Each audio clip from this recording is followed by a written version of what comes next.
Hello everybody, my name is the Duneron Doctor. With the most recent test play of Juno, the newest hero, being a support hero, I figured I should have a few things to say on the matter. Everyone seems to be talking about how good Juno is in this, or how bad she is in that, or what their general impression of Juno is. Well, as someone who's been playing Overwatch for a decent amount of time, and mains the support role, I figured I should give my 2 cents. First of all, Juno has a primary fire in which she can use to shoot enemies to damage them or shoot allies to heal them. It fires in bursts of 12 that do anywhere between 7 to 2.1 healing or damage per bullet. It can't headshot, but it has a fall off range of 30 to 45 meters, meaning over time, the damage or healing will fall off from 7 to 2.1 and will slowly trickle down in a straight line. There are also a hit scan healer, which is really nice because the last person that could heal with hit scan was Ana.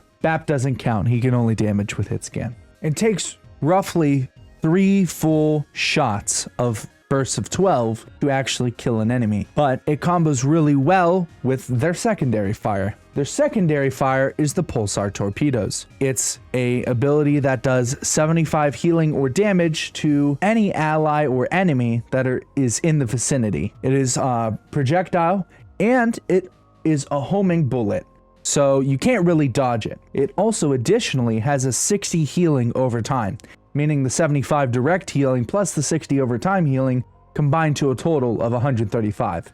Though enemies do not get the healing over time as damage, they just get the flat damage. The first ability is the Hyper Ring. It's a projectile that you shoot out that when your allies pass through it, it speeds them up. It has a 50% move speed buff, so it's roughly similar to the same amount of speed that a Lucio would give you if they amped up. Now we move on to their mobility. They have a passive called Martian Overboots, which lets you double jump, and when you're airborne, you can hover, just like Echo or Pharah when they're out of fuel / out of flight. And their second ability just so happens to be Glide Boost, which is basically a glorified Echo flight, but you can't go up or down with it. The ultimate is the Orbital Ray. When you press your ultimate button, it'll place a ray on the ground that slowly moves forward over time. It does 100 healing per second, so it's a really good saving ult. And it also has a 35% damage boost attached to it. So sort of like a mini nano. It lasts for 10 seconds, and it goes and travels a total of 20 meters. Now that you guys are all caught up in how Juno works, now I will start the review. First of all, Juno feels great for an early trial of the character before they even release. I don't think we've had a better trial for anybody thus far. Ventures was really good, don't get me wrong, but Ventures was kind of, it feels like they should already be in the game.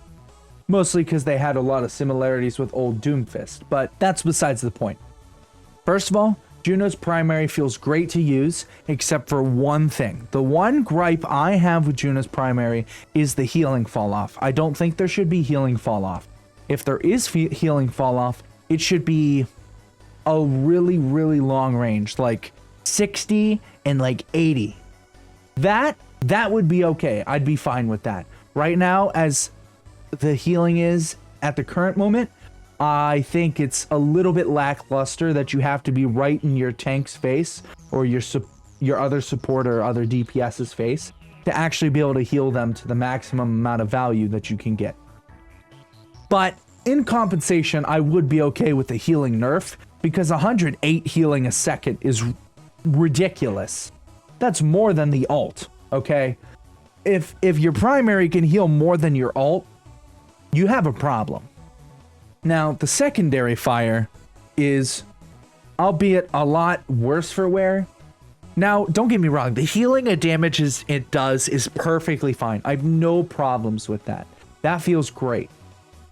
The thing that does feel bad is how the secondary fire works. It charges up far too slowly, because if you have a Widow or a Hanzo that is on the opposite team, and you try to use that at all, you are going to die. And a mistake I've seen a lot of players that play Juno during this time is they'd use their secondary fire to try to save their teammates, which it sounds like it makes sense because, you know, it automatically tracks. You can automatically heal everyone. So it's kind of like a saving grace tool. But in actuality, because of its charge up time, it doesn't work like that. You can't. You will just have your teammates die before they get healed. The next thing is that not only does it charge too slowly, it also, if you cancel it on accident by pressing right click again, which I think you should just hold right click and let go of right click to fire it. I think that makes more sense. Or press right click and press primary at the same time to fire. But point is, if you press your right click, then press it again on accident, it doesn't go on cooldown for like half the duration or a second, like most abilities, if you accidentally cancel them, do. What it does is it goes on its cooldown for good. Even if you press right click and let it run out of charge, like it's only able to be used for 4 seconds when you press it. If you have it run out, it doesn't just go on cooldown. It just uses the ability. I think that makes the right click feel incredibly clunky, and it's really, really annoying to use. So they should just make the lock-on timer like way faster, and they should make it to where if you cancel it or you run out of time before using it, it should not put the ability on cooldown for, you know, the whole 10 seconds it's gone or so. I think that's a little ridiculous.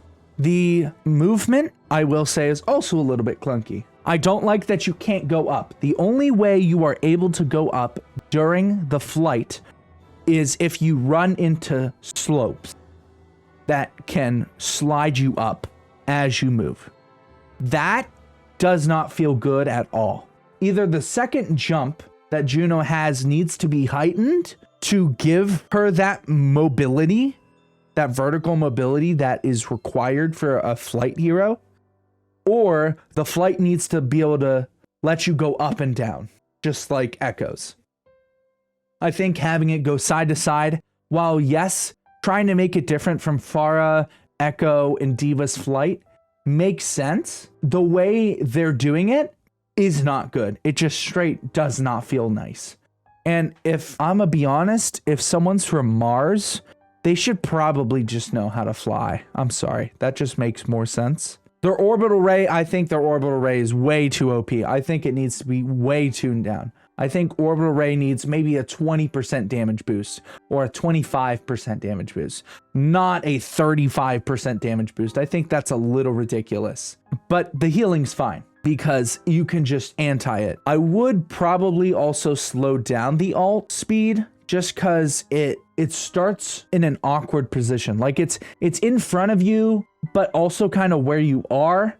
I don't know. It's usually very hard to follow the orbital ray in a game, especially because your teammates just don't usually like to follow it, and they just think they're gonna get the effects of it outside of the orbital ray.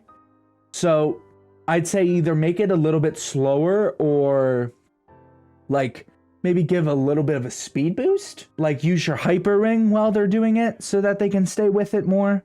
But even then, that it all depends on if your team presses W or not. Overall, I think Juno's a great character for the game.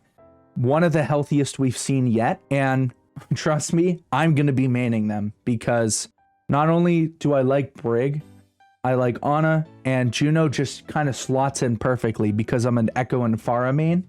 And I play flyers 90% of the time. So Juno kind of just fits into that slot perfectly. And I can't wait to see how many people run a whole flying comp. Diva, Pharah, Echo, Mercy, and Juno. That will be peak. That will be so peak. Junkrat players, I hate me, but that's going to be so peak. Anyways, my name is the Deuteron Doctor, and I will see you later. Bye.